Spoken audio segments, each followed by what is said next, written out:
దీపావళి వెళ్ళిపోయింది, ఊరంతా వెలుగులొచ్చాయి, ప్రపంచం అంతా వెలుగులొచ్చాయి. మా ఫ్లైఓవర్కి మాత్రం గతుకుల రోడ్డే గతి. కనీసం రిపేర్ చేసే నాదుడే లేడు ఇక్కడ. అధికారులు, నాయకులు తక్షణమే మేల్కోండి. ఇకనైనా ఒకవేళ పొరపాటున మీ పంతాలు పట్టింపులు లాంటివి ఏమైనా ఉంటే అవి పక్కన పెట్టి ప్రజల ఆరోగ్యాన్ని, క్షేమాన్ని కోరుకోవాలని ప్రజలు అభ్యర్థిస్తున్నారు. చూశారుగా ఎంత దారుణమైన గోతులతో ఈ అప్రోచ్ రోడ్డు ఉందో. మరి ఈ పరిస్థితి నుండి ఎప్పటికి గట్టెక్కిస్తారు? దీని ఏమన్నా ఫ్లైఓవర్ నిర్మించిన 10 ఏళ్ల తర్వాత అప్రోచ్ రోడ్ వచ్చిందనే ఘనకీర్తి ఏమైనా కావాలనుకుంటున్నారో ఏమో తెలియదు అంటున్నారు ప్రజలు.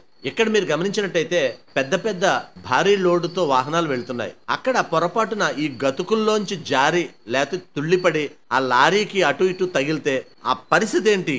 దానికి బాధ్యులు ఎవరు అని ప్రజలు ప్రశ్నిస్తున్నారు. దయచేసి గమనించండి, ఒక ముఖ్య మనవి. మేం ప్రసారం చేసే నిర్లక్ష్యం కార్యక్రమం ఏ ఒక్కరిని అవమానపరచాలని గాని, తక్కువ చేయాలని గాని మా ఉద్దేశం కాదు. కేవలం రాజమండ్రి నగరం బాగుండాలని మా ఈ నిర్లక్ష్యం కార్యక్రమం ముఖ్య ఉద్దేశం.